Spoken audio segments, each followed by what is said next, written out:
पहिले पहर गौरी पूजल बर मांगल आहे मांगल ऋषि जनक सन बाप की माये सुन नारानी है।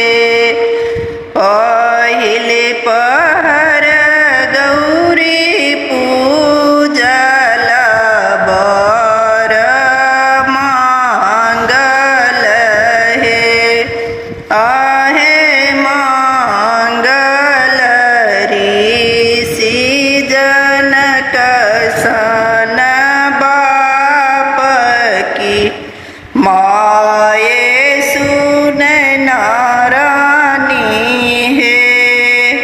दोसर पहर गौरी पूजल हो बर मांगल है आहे मांगल दशरथ सन ससुर की सासु कौशल्या रानी है आहे मांगल दशरथ सन ससुर की सासु कौशल्या रानी है।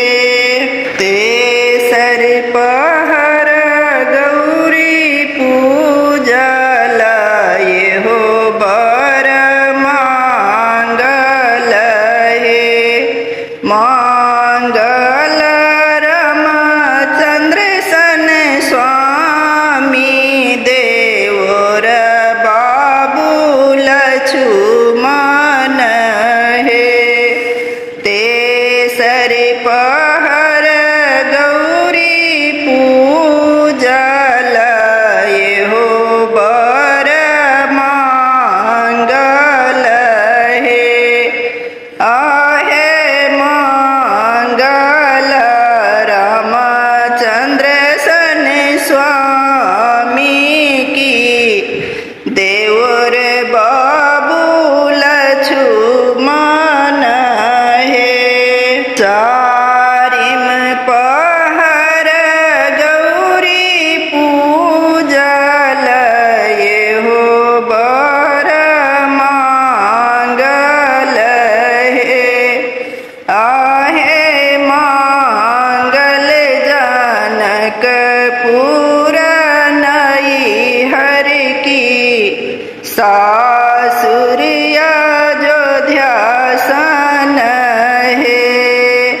चारिम पहर गौरी पूजल हो बर मांगल है आहे मांगल जनकपुर नैहर की सासुर अयोध्या सन है। पाँचम पहर गौरी पूजल हो बर मांगल है आहे मांगल लव कुश सन पुत्र की सेवक सी